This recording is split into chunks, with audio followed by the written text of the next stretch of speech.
Welcome back. So far, we've learned that a relation simply connects elements of two sets.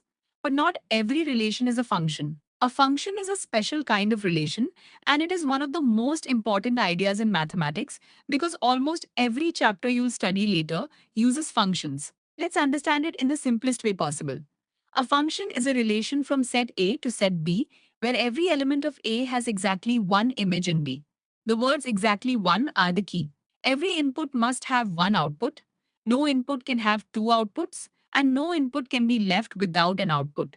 For example, if 1 maps to 4, 2 maps to 5, and 3 maps to 6, this is a function because each input has one output. But if 2 maps to both 5 and 6, it is not a function because one input has two outputs. Similarly, if 3 has no output, it is also not a function. Whenever you see a mapping, ask yourself two questions. Does every input have an arrow? Does every input have only one arrow?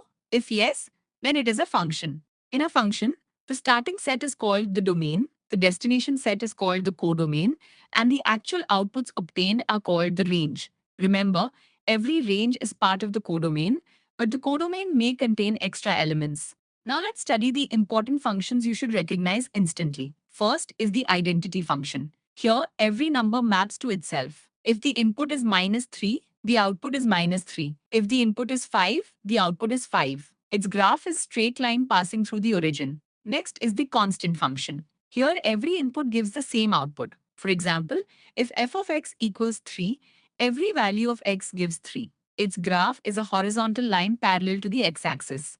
The range contains only one value. Next is the polynomial function.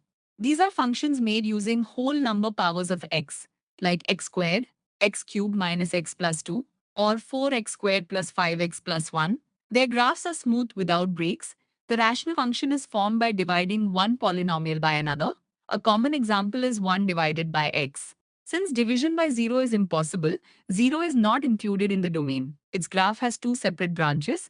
The modulus function gives the distance of a number from 0. Since distance is never negative, modulus of 5 is 5 and modulus of -5 is also 5. Its graph looks like the English letter V. The signum function tells only whether a number is positive, negative, or 0. If x is positive, the output is 1. If x is 0, the output is 0.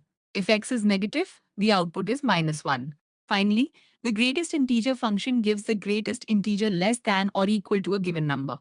For example, the greatest integer of 2.9 is 2, the greatest integer of 3 is 3, and the greatest integer of -1.2 is -2. Always remember that for negative numbers, we move to the next smaller integer. Its graph looks like a staircase. So today we learned that a function is a special relation where every input has exactly one output. We understood domain, codomain, and range, and explored identity, constant, polynomial, rational, modulus, signum, and greatest integer functions. In the next lesson, we'll solve important CBSE questions based on functions and learn quick exam techniques.